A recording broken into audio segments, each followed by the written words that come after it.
Sheil, good morning, pal. Good morning, guys. How you doing? Good, pal. So, Sheil, we're going to get into the offense and the Harbaugh thing and all this, and obviously the Eagles and Niners, but I'm going to give you this Twitter poll question. Sheil Kapadia, do you trust Jake Elliott for the playoffs? Yes or no?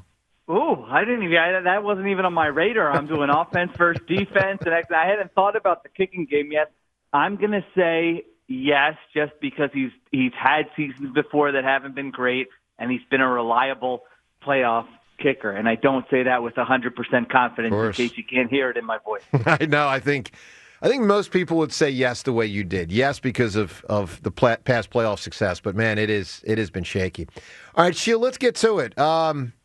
First off, the Niners. They had a shot to be the 1 seed. They bungled that one.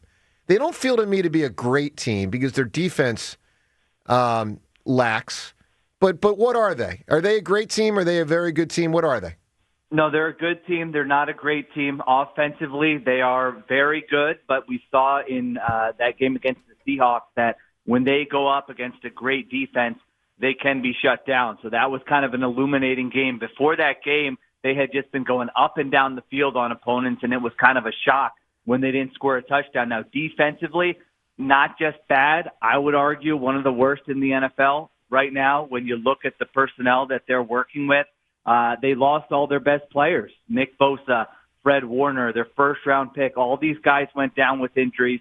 They're starting kind of practice squad guys at linebacker. And so if you can't move the football against this defense, you really don't deserve to move on. So does that mean it would be a disappointment? I mean, independent of whether they win or lose the game, the Eagles, would it be bad if the Eagles don't score 25 points? Is that how bad the Niners' defense is, that it would be bad if the Eagles don't get to 25? I think so. Yeah, I think that's right around the ballpark we're talking about. Now, listen, if it's a weird game and there's stuff on special teams and their offense is holding the ball for a long time, those are all caveats. But, yes, if the Eagles come out of this game and we're saying they lost because their offense couldn't do anything, I mean, I know everybody's already frustrated, but I think that should go to a totally different level, specifically inside the building with the people who make the decisions with the offensive coaching staff there. Is what the Seahawks did defensively on Saturday night replicable by our defense and Vic Fangio? Yeah, I think there's two big things there. I think it is, first of all, and I think the two big things are the Eagles with their front versus this offensive line can theoretically dominate. You know, this is not a great offensive line. They've got weaknesses. How much does Trent Williams help that cause? Huge factor, yeah. The left tackle there, obviously a future Hall of Famer, has been one of the best in the NFL, and we don't know if he's going to play in this game. So if he comes back, they're better, but they still have weaknesses. And if he's not back, now you're talking about a game where you might not have to blitz really at all, and you could have your pass rush really dominate. So that's one. And then two is just limiting yards after the catch. You know, I think if you looked at it, that Seahawks game, every time the 49ers had a completion, there was someone on them swarming to the football, and they weren't doing anything. And that has been a staple, a hallmark of Vic Fangio's defenses over the last 2 years. Are we going to get back to the RPO world more than we've seen most of this season because of the weakness of the 49ers defense? Yeah, you know, I was thinking about the Eagles' offensive game plan, and it's almost like, and I know that, you know, all NFL players get paid, but they could do almost anything they want on paper when you look at it. You know, you can run on the 49ers, you can use RPOs. I mentioned their linebackers are injured, so if you want to mix in the under center, play action. If you want to take shots on the outside, A.J. Brown and Devontae Smith, they're not strong at corner. So I don't mean to overdo it, but when you look at it, it's kind of one of those things. I don't think you need to overthink it offensively. You know, we've been frustrated in the past that they've just relied on their talent too much and not enough on their scheme. But in this game, actually, you are more talented than them. And so, you know, go to the things that Jalen Hurts is comfortable with. I think use him in the run game more in the playoffs. Now's the time. You've been saving it all year. There really are a lot of options you can use here to exploit this 49ers defense. I don't know if you heard the quote that in the update from Kevin Patullo, but he's using a Nick Sirianni special by saying, we'll do whatever we have to do offensively. You know, basically, what's your offensive identity, Kevin Patullo? Well, we'll do whatever it takes to win. Do you buy that? I mean, like, I'd like a more concrete answer because we'll do whatever it takes to win. Doesn't feel like it's always winning. Doesn't feel like it's consistently winning, especially when we look at the fact that we're scoring 16.2 points per game after the bye. I will just jump in, Sheil, and say this, though. I don't put any credence in what he said in that it's just a throwaway comment because he doesn't want to give you a schematic answer anyway. But do we have an identity? Well, go ahead, Sheil. Yeah, the identity question is one of those where, Kyle Shanahan has said in the past the reason he loves Vic Fangio's defense is because they don't just do one thing. They kind of adjust to the opponent and the opponent's strengths and weaknesses. And Kyle Shanahan has said that's how I kind of view calling offense. So you could say in that way, hey, you know what is their identity? Well, they're able to change things, and that's a good thing. But in the Eagles' case, I think it's just a question of what do they do well, and that has been a hard question to answer all season long. When you say things aren't going well, what can they do? Can they run the ball? Can they create explosive plays in the passing game? Can they use Jalen Hurts as a runner? All these questions we've been talking about now for 18 weeks, and we really don't have an answer. So I tend to agree with Joe that it's just one of those things. He probably didn't want to answer it. But, John, you're not wrong that if we just use our eyes, I don't know what the identity of the Eagles' offense is, and that's what makes this playoff run so compelling here. Can they figure it out? Can they figure out answers in the next week, in the next month, that are good enough to go on a run? Sheil, I'm going to give you, well, first off, $9 billion right now. So you've become an NFL owner. But let me Congrats, Sheil. Let me be clear. Thank you. I'm not actually giving you $9 billion. This is Okay. You're an owner and you get to make two choices. I'm curious where you come down. You get to have Kyle Shanahan running your offense or Vic Fangio running your defense. We're not talking about a head coach situation, just Shanahan, Fangio. And if you want to say a tie, I'll even take that. Who's better, Shanahan at offense or Fangio at defense?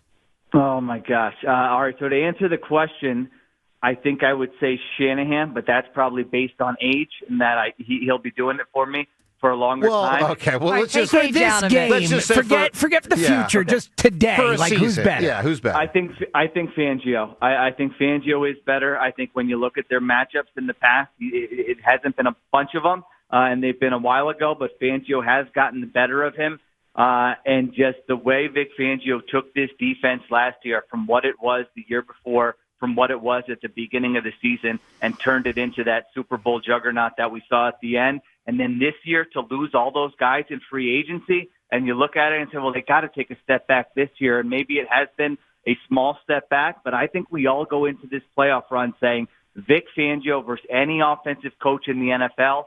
I'll take Vic Fangio to come up with a way to keep this Eagles team in the game. So, I will go with Fangio. It's a great matchup. Look, last what time about we saw Shanahan versus Serriani? Yeah, Who so would you rather have as a head coach? So, that's the next question. You're the owner. You get to pick one as the head coach. Which one are you picking? All right, so I'm a random team in the NFL, or I am the Eagles right now as currently set up? Well, it's an important question because here's the conversation around Serriani is that with the Eagles, you kind of can't argue against it. All he's done is won games and won the Super Bowl. Now, is that due to his excellence or the roster and the GM? The setup of the Eagles is that Howie Roseman and Jeffrey Lurie run the show, and they actually even hired the defensive coordinator, and I would argue those are the driving forces behind the team's success. So if I were another owner right now looking for an NFL coach, I would take Kyle Shanahan over Nick Sirianni. Now, with this specific example, with the Eagles and their setup, you could make the case for Sirianni. And by the way, let me just throw this caveat in the conversation. I don't think it's crazy talk to have Shanahan be your answer. What I do think is crazy talk is when John acts like it's not close. That's sort of where I object. Because I think Sirianni's a great coach. I think he's a great game manager. I think he's a great culture setter. Is he a great coach, Sheil? I mean, let's put aside the fact that he's got an unbelievable record. An unbelievable record. He's unfireable. He's not going anywhere. I mean, this is pure speculation for 10 years from now, really. He is entrenched because of the unbelievable roster, in my opinion. How good is he?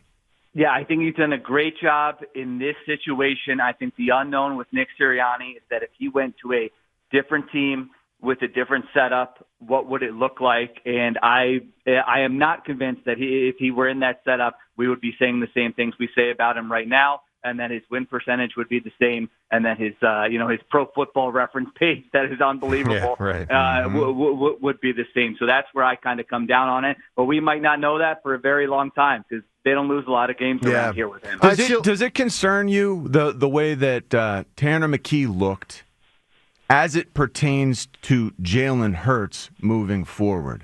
I contend that Tanner McKee looks like he's getting worse, like he's backsliding.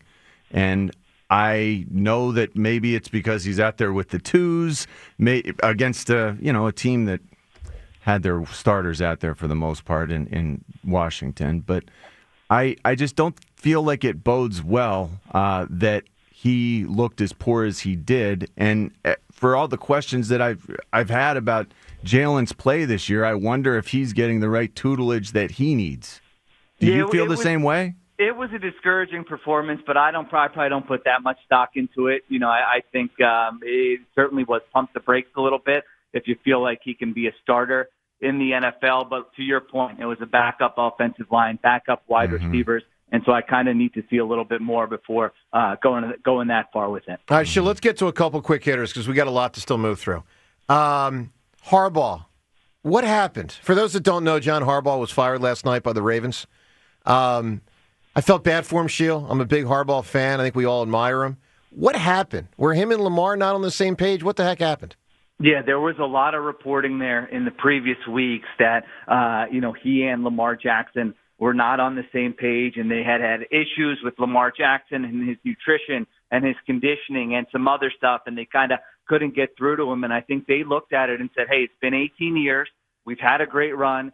You've won a Super Bowl, but it's time for a change. It's a little bit like the end of the Andy Reid era with the Eagles. Now, that last season went a lot worse, and this last season went with the Ravens, but it was one of those things where it's not, hey, we don't think you're a good coach. It's that we need a change around here. It's been a long run, and usually relationships like this don't last that long. So you know what? I think John Harbaugh, this is just a guess, I think he's going to end up in the division and be the New York Giants head coach next year because they've struggled so much to find a head coach. And I feel like you look at the market this year, and he's pretty much the number one name on everybody's list. It's a killer. It stinks. I mean, it's awful. His agent came out afterwards yesterday and said that in the first 30 minutes, Harbaugh's agent got 7 different phone calls from NFL teams, some of whom still have an NFL coach. Haven't even fired the guy yet. So Sheil, it's not good. The Cliff Kingsbury thing, too, like is he in contention for that role? I think if there was reporting that he could potentially be their offensive coordinator. I don't think that he would go and be Baltimore's head coach. I'm looking at the Chargers defensive coordinator, Jesse Minter, who was in Baltimore before and is a young and upcoming coach. That's a name I would keep an eye on in Baltimore, but maybe Kingsbury goes there and becomes the OC. That firing caught me a little bit off guard. I was surprised. I know the Eagles have interviewed and talked to Kingsbury before because I didn't think he did a bad job this year. I thought they were just really injured and really old, and their defense was terrible. All right, what about here? Could Cliff come here? He could, yeah. I mean, if this would you welcome that in the playoffs? I would be interested in it. I would need to do a little bit more work before I stamp it and say he's definitely the guy. Yeah. But, yeah, I thought he did a good job the last 2 years with Jaden Daniels and that Commanders offense. All right, Sheil, a couple quick. And Sheil Kapadia, as he's with us every single Wednesday at this time, the Ringer, he does great work there. Sheil, let's get a couple quick predictions from you. Eagles, Niners, who wins? I've got the Eagles. Let me take a day, see the injury reports for my score prediction and whether I think it's going to be really close or not. But, yeah, I think this matchup really favors the Eagles, and I will be picking them to win. I like how Sheil did the score thing to save for the – he's like, I just got to look at it more. It's because of the afternoon show. It's okay, Sheil. We know. Some would say it's because of Lane Johnson, but maybe you're right. That's true. All right, Sheil, let's see if you practice. Sheil, who emerges from the NFC? Who emerges from the AFC? Which two teams will play in Super Bowl 60? Listen, I am sticking with my preseason prediction because there's no reason not to, and that was I had the Buffalo Bills beating the Philadelphia Eagles in the Super Bowl. Oh, man, I'm going to have to jump through another table if that happens. You are. You may have to do that, yeah. Well, you didn't jump through the first one. You're right. I'm going to have to jump on another. Good point, Rhea. Fair. That's really good one. Yeah. I'm going to stick with that right now. No reason for me to change off it. We're this late in the game. Hey, Sheil, great stuff, bud. We'll talk to you next week. Hopefully the Eagles are still rocking and rolling.